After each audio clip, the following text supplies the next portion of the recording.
Сейчас прямо проедете, во двор заедете и сразу налево, там, знаете, парикмахерская есть, туда, пожалуйста, подвезите. Хорошо. Аптека парикмахерская. С улицы получается, да? Да, с Хорошо. этой стороны. И во двор. Тут движение, как в большом городе, пробки, да? А вот здесь и налево туда вот. Понял. Чудненькое место.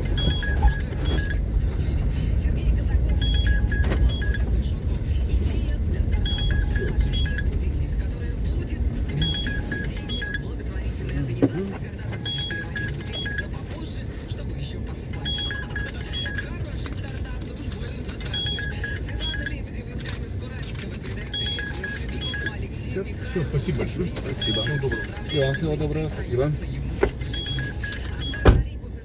Спасибо за поездку.